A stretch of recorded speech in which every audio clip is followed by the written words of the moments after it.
যে পেহেলগাঁও, সেই পেহেলগাঁওতে দুষ্কৃতীর হামলা এবং তাতে 26 জন প্রাণ হারায়। সম্পূর্ণভাবে উদ্দেশ্য প্রণোদিতভাবে যাতে এই মুসলিম যে কট্টরবাদী, মৌলবাদী এবং সন্ত্রাসবাদী যারা আছে তারা ভারতবর্ষকে যে কোনো পরিস্থিতিতে তারা ডিমোরালাইজ করতে চায়, ভারতবর্ষের উন্নতিকে তারা রুখতে চায়। এই উদ্দেশ্যে তাদের এই সন্ত্রাস।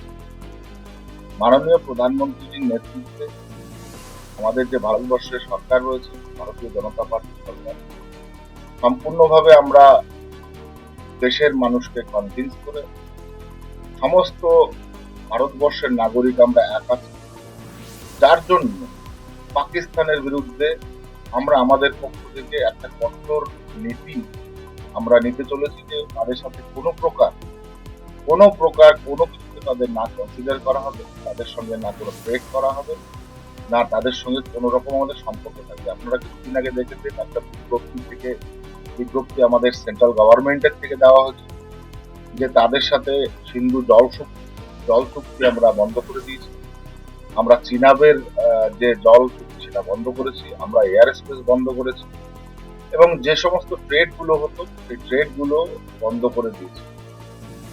আজকে আমাদের ভারতীয় জনতা পার্টির যতগুলো রাজ্যের সরকার আছে তারা সর্বপ্রথমে সিদ্ধান্ত নিয়েছে যে পাকিস্তান থেকে যে সমস্ত মানুষরা ভারতবর্ষে ঢুকেছে সেই মানুষগুলোকে সবার আগে বের, কেননা তারা ভারতবর্ষের থেকে ভারতবর্ষের অর্থনীতি কিভাবে তারা নষ্ট করছে সেটা আমরা সকলে জানি এবং এই সমস্ত জেহাদি পন্থী যারা আছে তাদেরকে ভারতবর্ষে আসার পরে মদত দিয়ে আমাদের কর্মকাণ্ডে বাধা সৃষ্টি করছে। তাই সবার প্রথমে আমাদেরকে ভারতবর্ষ থেকে এই পাকিস্তানি যারা ওপাশের নাগরিক যারা ভিসা নিয়ে এসছে, বিভিন্ন ভিসা নিয়ে এসছে, তাদেরকে ভারতবর্ষ থেকে অতি শীঘ্র বিতাড়িত করতে হবে। এটাই আমাদের আগামী দিনের সবচাইতে বড় নীতি।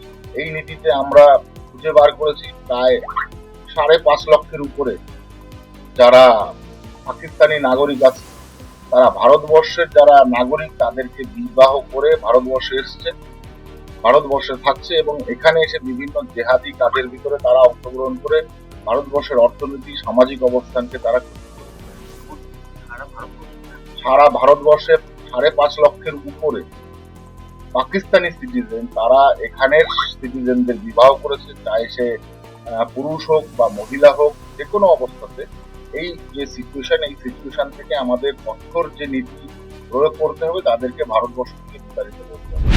এটা তো স্বরাষ্ট্র দপ্তরের ব্যাপার। ভারতবর্ষের প্রধানমন্ত্রী তিনি তার বক্তব্যের মধ্য দিয়ে বলেছেন করব।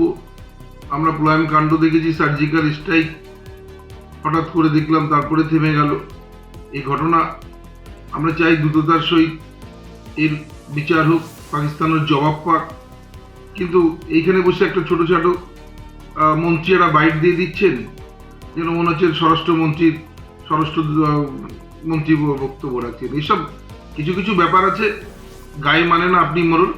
এসব বাজার গরম করার জন্য এইসব বক্তব্য খায় না, মাথায় দেয়, এ কথা ওই অবধি পৌঁছায় না বা কেউ শোনেও না।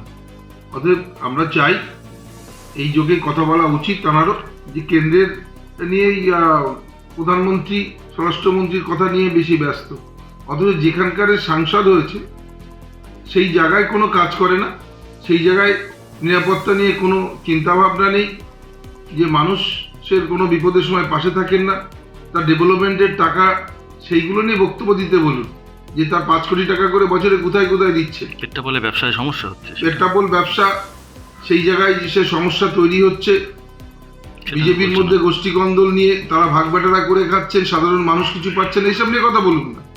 এমন কোনো নেতা মন্ত্রী হয়ে যায়নি যে কেন্দ্রের সম্পর্কে তাকে বলতে হবে, তার দায়িত্ব দেয়নি কেন্দ্রীয় সরকার। আমি জানি যতটা ওকে মানেও না কেউ, কেননা এমন একটা দপ্তর দিয়েছে এখনো পূর্ণমন্ত্রী হতে পারেনি।